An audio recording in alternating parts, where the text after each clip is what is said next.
In today's lesson, we're going to have a look at calculating the lowest common multiple and highest common factor of a pair of numbers. We're going to use the idea of product of primes and Venn diagrams to help us do this. As a warm-up, I'd like you to pause the video and have a go at writing the following numbers as a product of primes. We did this last lesson and we used the idea of prime factor trees to help us get our answer. Please pause the video, and when you're ready to see the answers, unpause. So let's have a look at 36. I know that 36 is the same as 4 times 9.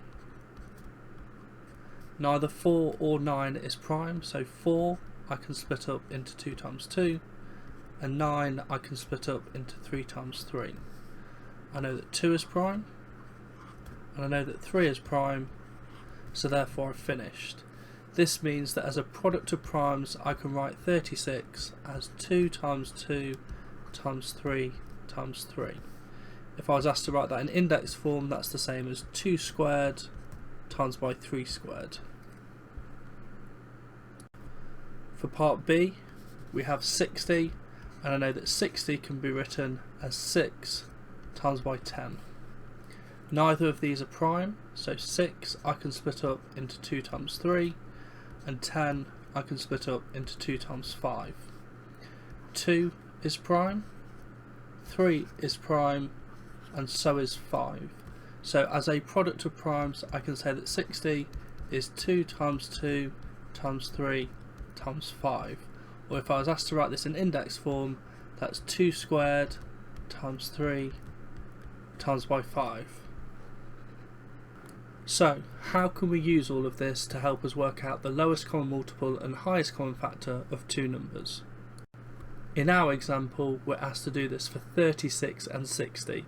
They're the numbers that we just wrote as a product of primes in the warm-up. Once we've got both of our numbers as a product of primes, we can sort the prime factors into a Venn diagram. So for this example, on one side I want the prime factors of 36, and on the other side I want the prime factors of 60. If I look at both lists, I can see that there's some common prime factors that can go in the middle of my Venn diagram. So firstly, there's a 2 and a 2, which I can put in the middle. There's also another 2 and 2, which I can put in the middle. And there's also a 3 and a 3 in both lists, which can also go in the middle. For the number 36, there's a prime factor of 3 left over. That needs to go in the left hand side. Although the number 60 does have a prime factor of 3 as well, that's already been paired up and cannot be used again. If I look at the number 60, there's a prime factor of 5 that's left over, so I need to write this into the right hand side. Having sorted all of the prime factors into my Venn diagram, I can now calculate the highest common factor and lowest common multiple. To get the HCF, I simply multiply the overlap in my Venn diagram. So that is 2 times 2 times 3, which if I use my calculator gives me an answer of 12. That means the highest common factor of both numbers is 12. If I want to calculate the LCM, I simply multiply every number in my Venn diagram.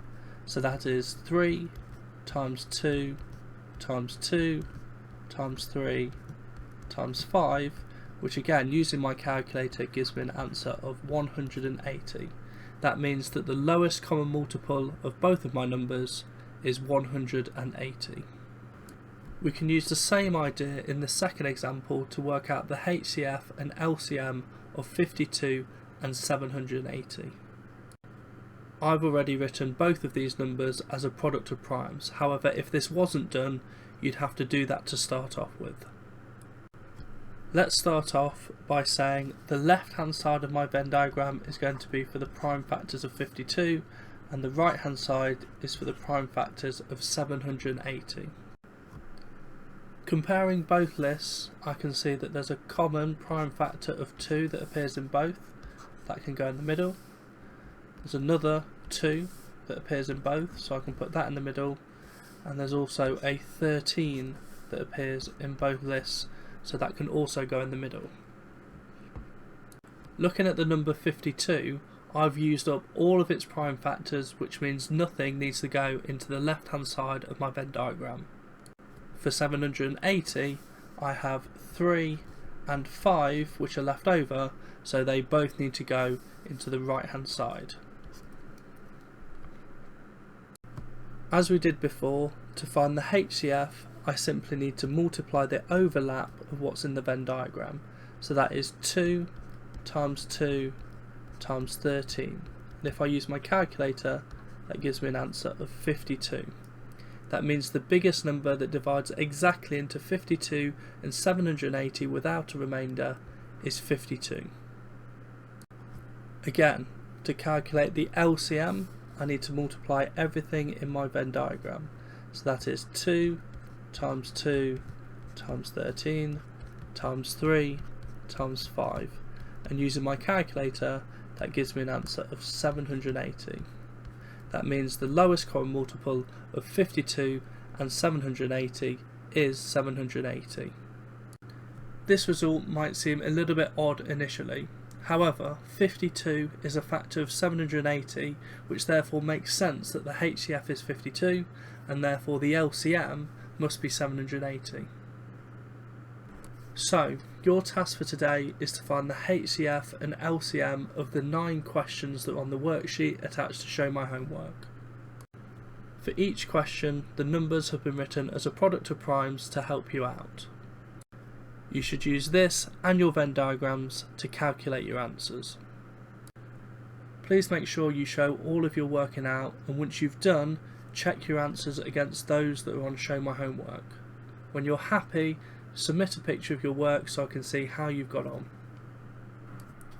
If you are struggling to complete some of the work from today's lesson, then please do not hesitate to get in touch via comment on Show My Homework. I'll try to make myself as available as possible and get a reply to you as quickly as I can. If the issue requires a little bit more input from myself, I might ask to arrange a time to meet on Teams where I can give you some personalised help with that specific problem.